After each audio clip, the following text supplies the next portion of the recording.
और आम आदमी पार्टी प्रेस कॉन्फ्रेंस कर रही है, आइए सुनते हैं। हेलो हेलो,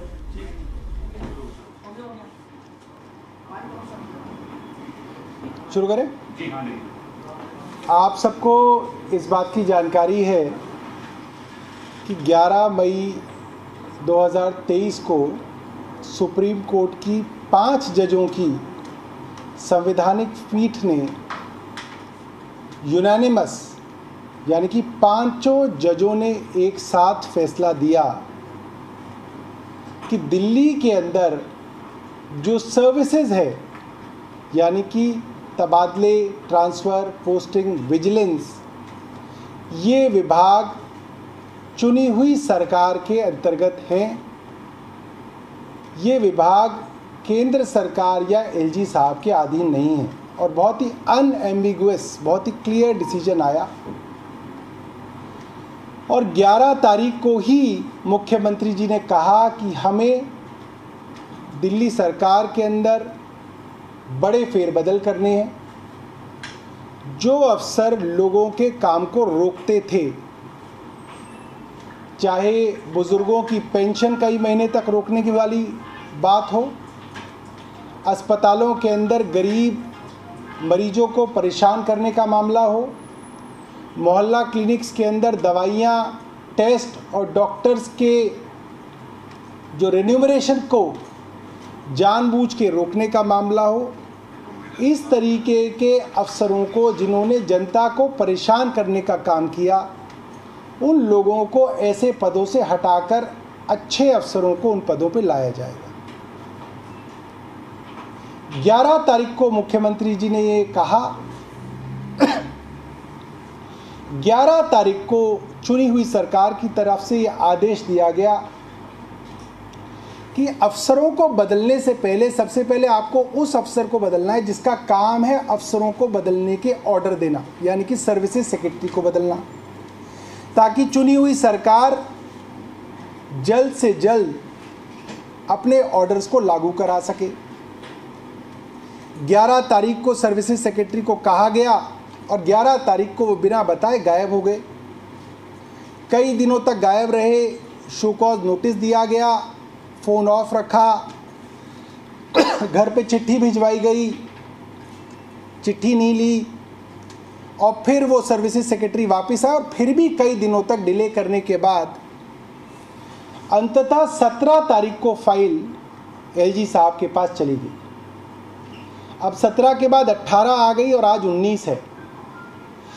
2 दिन हो गए एलजी साहब के पास वो फाइल रखी है, जबकि सुप्रीम कोर्ट ने ये साफ साफ कहा है कि एलजी साहब के पास अभी अधिकार नहीं है कि वो चुनी हुई सरकार को बताएं कि किस अफसर को कहां पे लगाना है। ये सरकार, चुनी हुई सरकार का काम है ये फैसला। मगर एलजी साहब और केंद्र सरकार सुप्रीम कोर्ट के फैसले को मानने के लिए तैयार नहीं है। सबके सामने है। ये भी सुनने में आ रहा है कि एलजी हाउस के सूत्र अफसरों को फोन करके धमका रहे हैं कि जल्द ही केंद्र सरकार ऑर्डिनेंस लेके आ रही है, तब तक सब काम रोके रखो। क्या ये बात सही है? हम एलजी हाउस से जानना चाहेंगे, क्या ये बात सही आ रही है? क्या केंद्र सरकार और एलजी हाउस ये षड्यंत्र कर रहे हैं कि सुप्रीम कोर्ट के चीफ जस्टिस की संवैधानिक पीठ के फैसले को पलटने के लिए इस तरीके से ऑर्डिनेंस लाके दिल्ली की चुनी हुई सरकार को रोका जाए? क्या ये पूरी दिल्ली के साथ षड्यंत्र नहीं है? क्या इस तरीके से ऑर्डिनेंस लाने की तैयारी का षड्यंत्र केंद्र और एलजी साहब कर रहे हैं? हमें बताएं। अब 2 दिन हो गए जिसमें सीधा सीधा मुझे लगता है कि सुप्रीम कोर्ट के फैसले को ना मानने वाला भाव केंद्र और एलजी का सामने आ रहा है। तो मैंने रिक्वेस्ट की है अपने मंत्रिमंडल के और सदस्यों को कि मैं और हमारे बाकी मंत्री साथी एलजी साहब से मिलने जाएंगे, उनसे निवेदन करेंगे कि आप जल्द से जल्द जो है इसको आप भेजिए वापस, ताकि दिल्ली के काम और हो सकें। जिस लिए लोगों ने चुनी हुई सरकार को चुना है, जिस लिए संवैधानिक पीठ ने फैसला दिया है, वो काम आगे बढ़ सके। इसलिए एलजी साहब से हम सब लोग मिलने जाएंगे और हम उनसे निवेदन करेंगे कि वो जो है इसको जल्द से जल्द जो है इस फैसले को लागू करते हैं। बहुत बहुत धन्यवाद। आशीष चंद्र मोरे ने एक लेटर लिखा है सेक्टर को और एसडी को भी कॉपी की है, alleging that Saurabh Bhardwaj minister social health से 16th of May गिनी सिंह थी वहाँ पर करीब 1.25 घंटे तक बिठा के रखा और इंटिमिडेटिंग टोन में बात करी। फिजिकल असॉल्ट तो नहीं हुआ बट हर जगह हैरेस किया गया। देखिए, अगर वो फिजिकल असॉल्ट भी कह देते तो भी मैं क्या कर सकता था। वो ये भी कह सकते थे कि गन दिखाई, कहने को तो कुछ भी कहा जा सकता है। जो कंडक्ट एक अधिकारी का ऑन रिकॉर्ड है कि आपको मंत्री ने ऑर्डर दिया, आप 11 तारीख को बोल के गए मैं 3 बजे इस ऑर्डर का पालन करूंगा, आप गायब हो गए, तो ऑन रिकॉर्ड है। आपका फ़ोन स्विच ऑफ हो गया, ऑन रिकॉर्ड है। आपको ईमेल भेजी गई, आपने जवाब नहीं दिया, ये ऑन रिकॉर्ड है। आपके यहाँ पत्र बाकायदा भिजवाया गया और आपकी पत्नी ने बाहर आके बोला कि आप अंदर नहीं हैं, जबकि आप अंदर थे। इनकी टेलीफोन की जो वो लोकेशन है उससे वो सामने आ जाएगा। इनकी गाड़ी वहाँ पे सीसीटीवी कैमरा के अंदर, उस कॉलोनी के सीसीटीवी कैमरास की अगर हम वो बरामद कर लें तो वहाँ सीसीटीवी कैमरा में आ जाएगा कि ये अपने घर में थे। वो आईएएस ऑफिसर्स की दानिक्स की कॉलोनी है, ये अपने घर में थे और इन्होंने वो पत्र जो है लेने से मना कर दिया कि वो घर में नहीं है। अगले दिन इनको पत्र भेजा गया, वो एक घर पे नहीं मिले।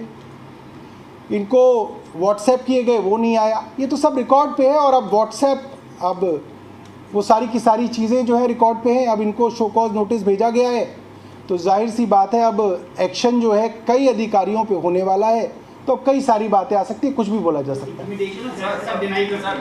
कुछ भी बोलते हो, उसमें क्या है। की बात है, लेकिन सिद्धरामैया के गृह समारोह में मुख्यमंत्री को, पंजाब के मुख्यमंत्री को, केसीआर को नहीं बुलाया जा रहा। क्या विपक्ष का गति नजर आ रही 2024 के लिए?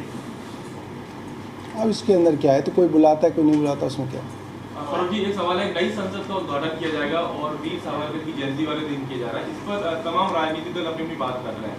आम आदमी पार्टी का क्या सोचता है? भाई, आपने कहा था हम नए स्कूल बनाए, तो भारतीय जनता पार्टी कहती थी नए कहाँ बनाया, वहीं तो पुराना स्कूल था, वहीं नया बन गया, तो नया कोई ना हुआ। तो अगर नई कोई संसद बनाई, इंदौर में बनाते, उज्जैन में बनाते, तो हम कह सकते थे कि नई बनाई। तो वहाँ संसद हमेशा से ही थी। आपने बिल्डिंग तो बताई, लीपा पोती तो की भारतीय जनता पार्टी की भाषा में। क्या किया भारतीय जनता पार्टी, समझाए। अगर हमने स्कूल नहीं बनाए नए, हमने पुरानों को ही नया कर दिया, तो इन्होंने संसद नहीं बनाई नई, इन्होंने तो पुराने को ही नहीं कर दी। अब देखिए, किसी ना किसी दिन किसी ना किसी की जयंती होती है। हिंदुस्तान में तो बहुत सारे लोग आए।